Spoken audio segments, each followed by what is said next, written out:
আসসালামু আলাইকুম রহমতুল্লাহ। মাঝে মাঝে দেখবেন বন্ধু বান্ধবের মধ্যে মজা করতে যে গণ্ডগোল বাঁধে, ঝামেলা সৃষ্টি হয় এবং সেটা তুমুল সংঘর্ষে মারামারিতে রূপ নেয়। মজা করতে যে মাইর খাইতে হয়, এরকম পরিবেশ পরিস্থিতি দেখবেন প্রায় সৃষ্টি হয়। তা হাসনাত আবদুল্লাহ হঠাৎ করে ভারতের সেভেন সিস্টার্স বিচ্ছিন্নতাবাদীদের দিয়ে আলাদা করে ফেলবেন, মানে এরকম বক্তব্য দিল এবং বিচ্ছিন্নতাবাদীদেরকে তারা আশ্রয় প্রশ্রয় দিবেন এরকম কথা বলল। সেখানে হঠাৎ করে মানচিত্র, বাংলাদেশের যে ইউটিউব চ্যানেল আছে মঞ্জুরুল আলম পান্না ভাইয়ের, সেখানের একটা সংবাদ দেখলাম যে আনন্দবাজার পত্রিকায় নাকি বলছে যে ভারতের বিচ্ছিন্নতাবাদী গোষ্ঠী উলফার প্রধান মানে পরেশ বড়ুয়া, তিনি নাকি এখন ঢাকাতে অবস্থান করছেন।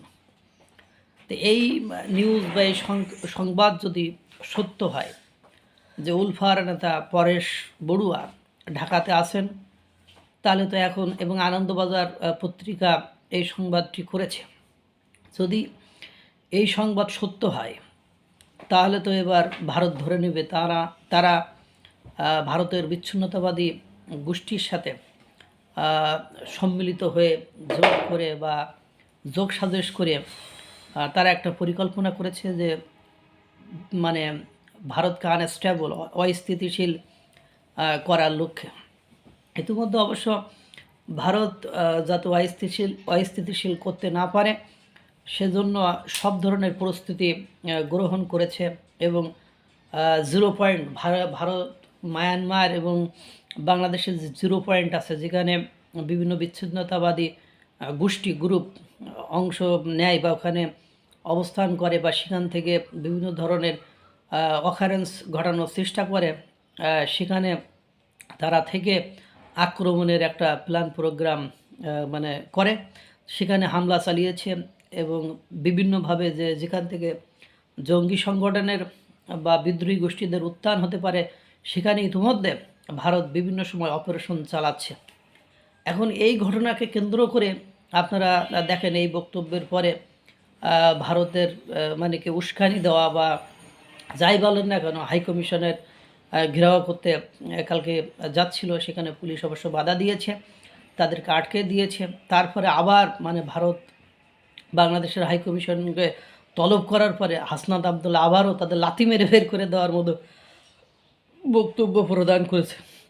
সব কিছু মিলায় কেমন যেন একটা জটিল কঠিন এবং দুর্বোধ্য রূপ বা আচরণ ধারণ করেছে, যেটি খুব জটিল।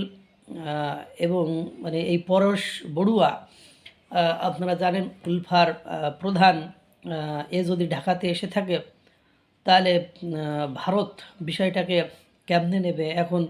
সেক্ষেত্রে আক্রমণ করলেও কিছু করার নেই, মানে কে আগে আক্রমণ করবে, বাংলাদেশ না ভারত? এটাই এখন ভাবার আলোচনার বিষয় হয়ে গিয়েছে। মানে যেটা মানে খুব দুঃসাধ্য কঠিন এবং দুর্বোধ্য বিষয়, যা কল্পনা অতীত, ভাবা যায় না যে বাংলাদেশ একটা মানে অস্থিতিশীল একটা কঠিন দুর্বোধ্য জটিল এবং সহিংসতার দিকে যাচ্ছে, যা আমরা কখনোই কল্পনা করিনি যে বন্ধু প্রতিম বা মানে ভালো মানে একটা সম্পর্কের জায়গায় আমরা সেখানে শত্রুতা সৃষ্টি করেছি। এখন যে পরিবেশ পরিস্থিতি সরকার নিয়ন্ত্রণ করতে পারছে না এবং যে কোনো সময় যে একটা অ্যাটাক হতে পারে, সেটা যে দেশই হোক, সেটা বাংলাদেশও করতে পারে, ভারতও করতে পারে, বা এই জঙ্গি বা বিচ্ছিন্নতাবাদীদের কথা বলা হয়েছে, এই সময় যদি পরশ বড়ুয়ার উলফা আক্রমণ করে সেই দোষটাও কিন্তু বাংলাদেশের ঘাড়ে এসে বর্তাবে। সুতরাং পরিবেশ পরিস্থিতি মারাত্মক আকারে যে ঘোলাটে হয়ে গিয়েছে, সেখান থেকে যে কিভাবে বাংলাদেশ নিস্তার পাবে বা পরিত্রাণ পাবে আল্লাহই ভালো জানে।